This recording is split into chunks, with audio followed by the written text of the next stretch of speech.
Hello guys, welcome to a new video from the channel. This time we check how to install Telegram on Windows PC.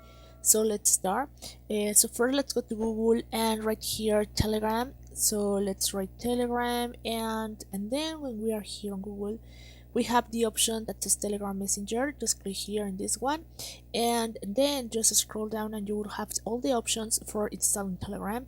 So just click here on Telegram for PC and Linux. You can click there and then you can go to the portal version or show or platforms that you have it.